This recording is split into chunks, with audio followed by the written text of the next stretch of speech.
Alright, in this video we're going to go over how to replace the bottom screen or the touch screen of the DS Lite. First thing is disassembly. So you want to take off these two little rubber pieces first.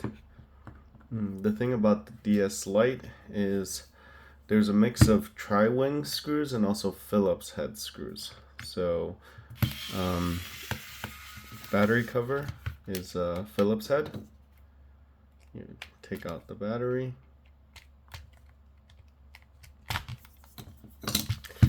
These two screws up here are Phillips head.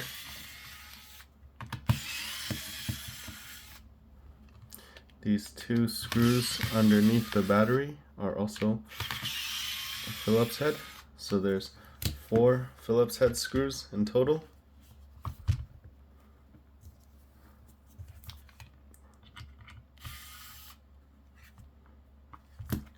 Now there are 1, 2, 3, and 4 tri-wing screws. If you have a separate screwdriver, I just prep it with the tri-wing bit. That way I don't have to keep switching bits.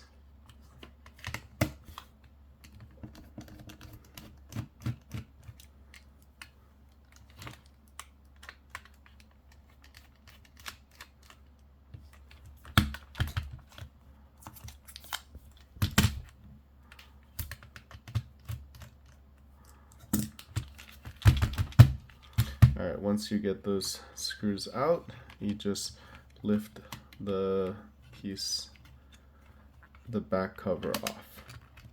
Don't use too much force, just kind of wiggle it around until you can get the cover off.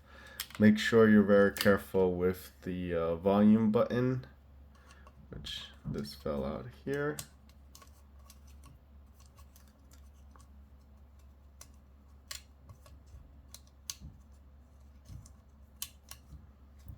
Volume button and also the power button. You want to be careful not to break any of these two switches. Once you have the back cover off, you want to take off the L and R buttons. What I like to do is I like to put my finger on the back side, because once you lift it, the spring is going to pop out, so you want to keep it in place. So if you keep this in place, it saves you the trouble of reassembling this 3-piece set here. And you do the same thing with the other one.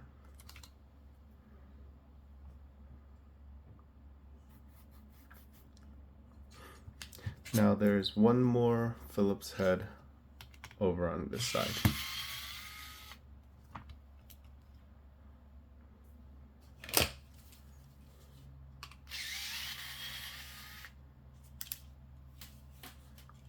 Okay. Now to change the bottom screen, you need to first, if you want to do I usually don't do a full disassembly because we don't really need that to remove the bottom screen. So I keep all of these still attached. I undo the clip for the touch screen. I pull out the touch screen cable, and then all I do is the touch screen is attached on the back side, so you have to flip the motherboard over. I also do not attach the top screen because I don't really need to get to it. Sometimes buttons stick onto the motherboard. If they do, just make sure you remove them and put them where they're supposed to go so you don't lose anything. Now I'm going to remove the clip for the bottom screen and take it off. Okay, so what I like to do is in this step, if you're replacing the touchscreen, then you would take off this border sticker here. but since I am actually only replacing the bottom screen and not the touch screen itself, because this one looks in good condition, you just peel off the sticker as well as the touch screen.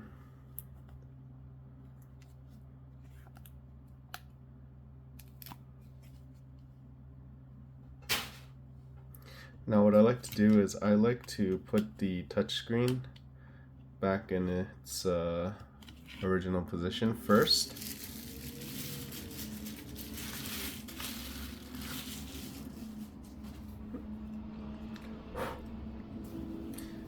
Before getting the touch screen.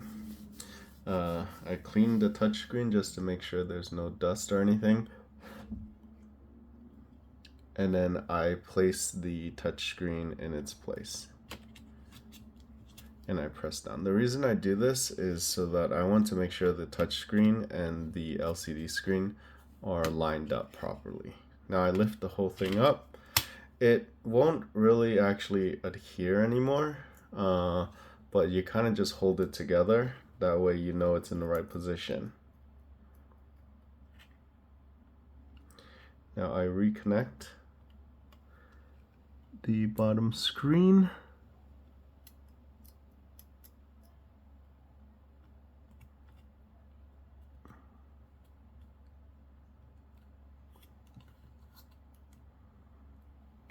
And clamp the bottom screen back down. Now, without losing the positioning, I put everything back in place. Just make sure it is flush, so when you push it down, it doesn't break anything.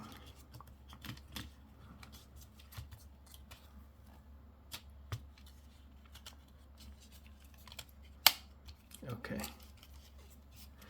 Now I just reconnect the touchscreen. When I do this stuff, I try to do as little disassembly, only the disassembly that is required, to avoid a lot of extra work.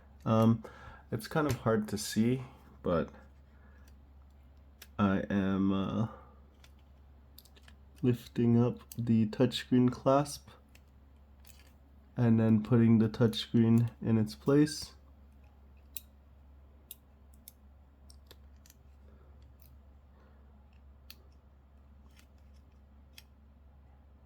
If this is too annoying and the this white cable is in the way, you can actually remove it and then put it back later.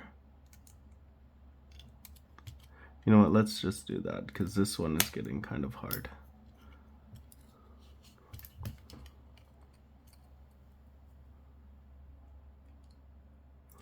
Okay, I got the touchscreen in. Close the clasp. Replug in this white cable. Okay, so before I put anything back together, I like to just test this out, just so it saves me some time with assembly.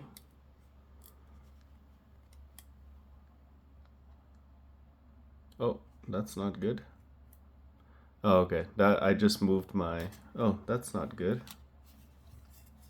Let me see.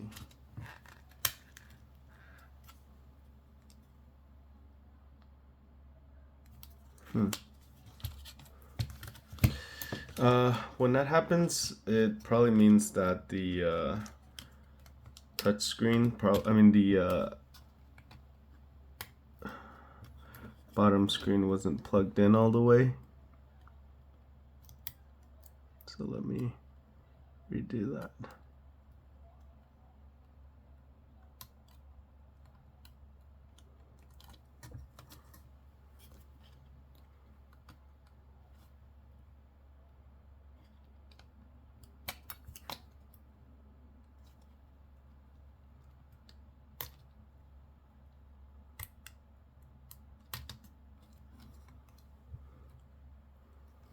Make sure it's in all the way.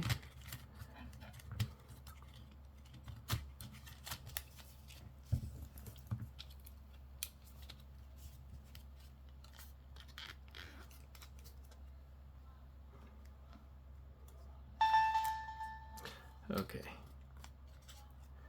And now it turns on.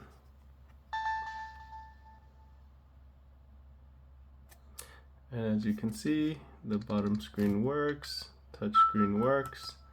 Okay.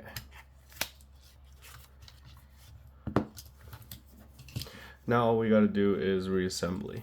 So yeah, what was happening earlier is the DS was trying to turn on, but as soon as it got to the point where it was booting the bottom screen, it would shut off. That's why you saw that the light flickered before the power cut off.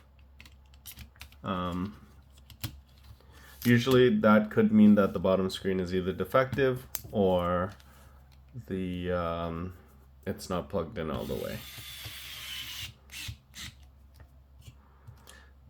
Okay.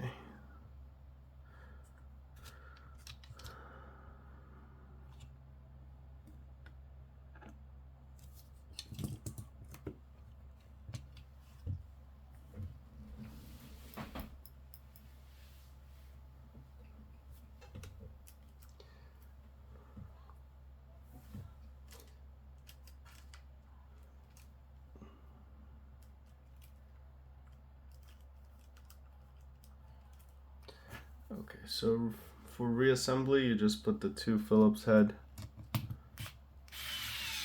screws in. You put the L and R buttons back in. This is a little tricky. You want to not let the spring fall out. And then you take your tweezers and you have to get this spring in between these two plastic pieces so that they end up where the click ends up, so there's tension, so it actually pushes it back when you press the L and R button. Okay, so even though we were trying to be careful, the spring actually fell out. So let's put this back in. I hate doing this part just because this piece is, you're gonna kind of get in the right position and thread this metal piece through the spring and the L and R button. Okay, so once you have it, you do the same thing. You put it in its place, and then you load the spring.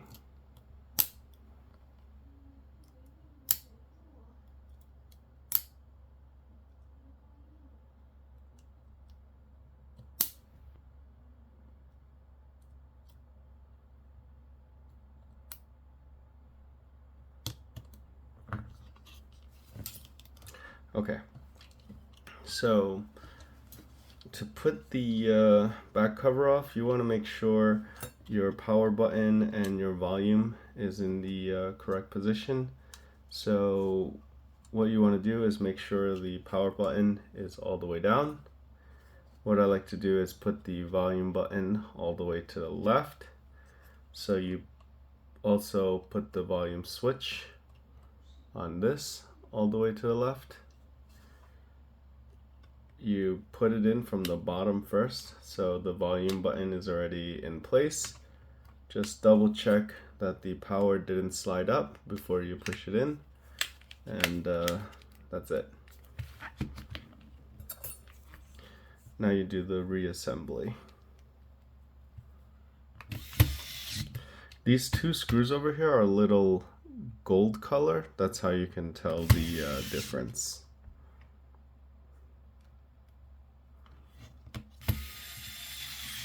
And these two Phillips heads are shorter.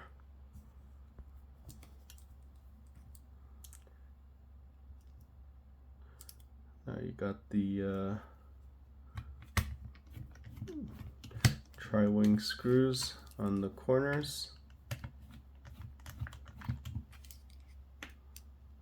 And the last tri-wing screw is up here. Put the battery back.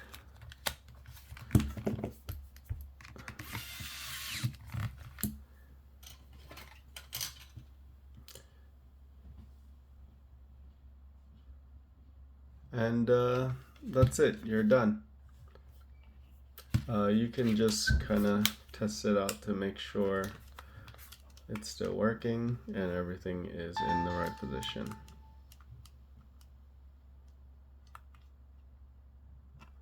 Okay.